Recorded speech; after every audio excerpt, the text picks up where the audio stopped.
कल हम लोगों को खगौल थाना क्षेत्र के अंतर्गत एक आवेदक द्वारा एक आवेदन दिया गया था, जिसके आलोक में हम लोगों ने खगौल थाना क्षेत्र में एक एफआईआर भी रजिस्टर की थी। और उस एफआईआर में आवेदक द्वारा बड़े गंभीर आरोप लगाए गए थे कि इसमें जो विधायक हैं माननीय श्री रीतलाल यादव और उनके जो सहयोगी हैं उनके द्वारा जो आवेदक है उनके साथ रंगदारी मांगी जाती है। साथ ही साथ बहुत सारे उस पर गंभीर आरोप लगे हैं और संगठित अपराध को बढ़ावा दिया जाता है। उसी के आलोक में हम लोगों ने उनके और उनके जो सहयोगी हैं उनके जितने संभावित ठिकाने थे उन पर हम लोगों ने आज छापेमारी की थी। उसी क्रम में हम लोगों ने जो छापेमारी में जो चीज़ें सीज की हैं उसमें 10.5 लाख रुपए के आसपास हमने कैश को रिकवर किया है। और इसके अलावा 77.5 लाख के हम लोगों ने ब्लैंक चेक रिकवर किए हैं। और इसके अलावा 6 ब्लैंक चेक ऐसे हैं जो संदिग्ध स्थिति की तरफ साफ इशारा करते हैं। इसके अलावा 14 डीड और एग्रीमेंट हैं जो बिल्कुल पूर्णतः संदिग्ध हैं और जो एफआईआर में जो कंटेंट है उसकी कहीं ना कहीं पुष्टि करते हैं। इसके अलावा 17 चेक बुक हैं, इनके यहाँ से स्टाम्प भी मिले हैं हमें 5। इसके अलावा 6 पेन ड्राइव हैं, एक वॉकी टॉकी भी मिला है।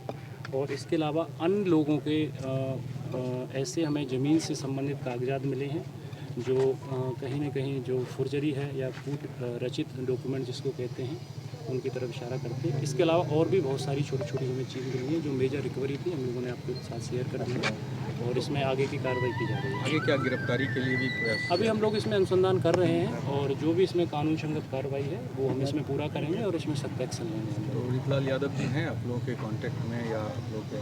अभी हमारे कांटेक्ट में नहीं है वो। और चूँकि जैसा कि आप लोगों ने देखा है कि पूरे दिन लगभग सुबह से ही हमारी छापेमारी चल रही है तो वो आवास पर नहीं पाए गए हैं।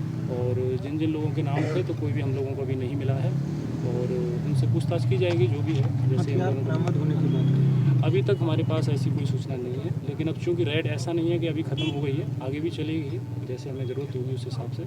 और हम लोग इसमें बड़ा सख्त एक्शन लेंगे। जैसा कि हम लोगों ने बताया कि कोई भी आवेदक अगर हम लोगों के पास अगर एक छोटी भी सूचना शेयर करता है तो हम उसे बड़ी गंभीरता से लेते हैं। और हमने पहले भी बोला था, अब भी बोलते हैं, अगर किसी को कुछ लगता है तो निसंकोच अपनी बात वो कर सकता है। रंगदारी की शिकायत किसी बिल्डर की तरफ से थी, व्यवसायी की तरफ से थी? वो डिटेल्स हम अभी आपको साझा नहीं कर सकते, उनकी जान को खतरा हो भी सकता है ना। तो बाद में आप लोग उसको जो है, हमारा काम है कोई भी व्यक्ति आता है उसकी गोपनीयता को भी रखना या फिर उसकी जान माल की सुरक्षा को भी ध्यान में रखना, तो वो लोग हम आपसे कितने की रंगदारी मांगने की बात है? कितना रंगदारी मांगने की बात है?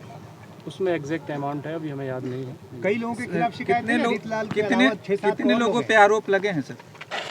इसमें लगभग 11 लोगों के आसपास हैं उन लोगों पे जो आरोप लगे हैं। और भी उसमें अन्य व्यक्ति हैं, अज्ञात व्यक्ति हैं और उन सब के खिलाफ इसमें आरोप। कोई हथियार भी बरामद हुआ? अभी तक नहीं हुआ है हथियार। कैश वाली रकम एक बार फिर बता पाएँ कितना? मैंने आपको बताया 10.5 लाख रुपए कैश बरामद हुआ है। इसके अलावा 77.5 लाख के ब्लैंक चेक हमें मिले हैं। किस तरह के ये हैं? अब वो अनुसंधान का विषय, हम बहुत सारी डिटेल्स नहीं आपको शेयर कर सकते हैं और इसमें हमें ज़रूरत होगी तो इसमें आर्थिक अपराध इकाई की हम लोग फिर मदद लेंगे। इतनी बड़े पैमाने पे रेड हुआ, इतने फोर्स लगाए गए, 700-800 कहा जा रहा है कि फोर्स लगाया गया, तो क्या शंका थी पुलिस को, क्या लग रहा है? नहीं, फोर्स की जो कैलकुलेशन 800 आपका है वो गलत आंकलन है। फोर्स हमारे 200 के अराउंड थी। अब चूँकि फोर्स हमें इसलिए भी कैलकुलेशन करना पड़ता है कि अगर कोई ऐसी घटना ना हो जाए, पुलिस पर हमला ना हो जाए या फिर ऐसी कोई न्यूसेंस क्रिएट नहीं हो जाए और पूर्णतः एक सुरक्षित एनवायरनमेंट में छापेमारी हो और कोई भी जो स्थिति है वो अव्यवस्थित न हो, बाधित न हो, तो उसको ध्यान में रखते हम लोग अपना आकलन करते हैं उसके दृष्टिकोण से। परिवार के लोगों से पूछताछ हुई कुछ? अभी चल रही है उन लोगों से, अब तक हमने की है और वो अनुसंधान का विषय है, वो डायरी में आएगा, केस डायरी में सारी चीज़ें, और वो माननीय न्यायालय में उनको भेजा जाएगा। विधायक की गिरफ्तारी भी हो सकती है? इन चीज़ों पर अनुसंधान का विषय है ये सारी चीज़ें और ये आपको पता चल जाएगा थोड़ी समय में, धैर्य रखिए। आप देख रहे हैं वोकल फॉर लोकल, आपकी आवाज़ है हम।